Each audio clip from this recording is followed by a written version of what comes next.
तर आज बुधवार आहे आणि बुधवार स्पेशल मस्त की चिकनचं बेत केलं. कारण आता काय म्हणजे दिवसभर मच्छीवाल्याची वाट मच्छीवाले का आलेच नाही. मग काय ठरवलं, चिकन आणायचं आणि मस्त सुकं चिकन आणि ओलं म्हणजे रस्सा चिकन करायचं ठरवलं.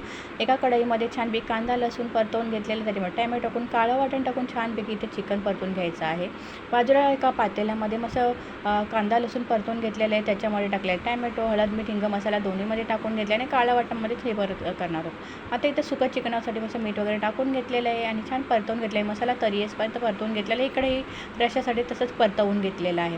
मग स्वच्छ धुवून घेतलेलं मस्त चिकन घेतलेलं, त्याला लिंब लावून घेतलेलं. लिंबाचा रस लावा म्हणजे वास येत नाही, कारण चिकनला एक वेगळा वास येतो ना, तो येत नाही. मस्त परतवून घ्यायचं आहे तेल तरी सुटसपर्यंत चिकनला आणि थोडं पाणी तुम्हाला जेवढं कमी जास्त पाहिजे तेवढं टाकून घ्यायचं इकडे रश्श्यासाठी आणि सुक्या चिकनसाठी आणि थोडं झाकणावर पाणी वाफेवर शिजून द्यायचं आहे. आणि अशा प्रकारे मस्त दोन उकळी काढून घ्यायची आणि छान सुका चिकन ओला चिकन तयार होतो. आता आज बुधवारी मस्त की चिकनचं तयार करून घेतलेली. इथं बाजूला मस्त तांदळाची उकडपिठाची भाकरी करून घेतलेली. आजचं बेत साधं सिंपल होतं पण छान होतं. तुमच्याकडे आजचं बेत काय होतं नक्कीच कमेंटमध्ये सांगा. सुका चिकन आणि रस्सा चिकन मस्त दोन उकळी काढून घेतले. बघा इथं छान तरीदार असा चिकन तयार झालेला आहे. वरून भरपूर सारी कोथिंबीर पेरायची आणि असा रस्सा चिकन तयार आणि सुका चिकनही तयार. बाजूला उकडपिठाची भाकरी करून घेतलेली. असं छानपैकी जेवण मस्त की झालेलं आहे. इथं मस्त तांदळाची उकडपिठाची मस्त पातळशी भाकरी लाटून घेतलेली. आता मी लाटूनच करते ह्या भाकरी.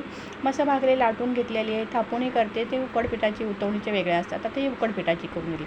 भरपूर सारी भाकरी, रस्सा चिकन, सुका चिकन तयार झालेलं आहे. आजचं बेत मस्त की झालं होतं. साधं सिंपल पण सुंदर अशा भरपूर साऱ्या भाकऱ्या तयार झाल्या. सुका चिकन, ओला चिकन तयार झालेलं आहे. चला तर मग या जेवायला. रेसिपी कशी वाटली कमेंटमध्ये आवडल्यास लाईक, शेअर, सबस्क्राईब.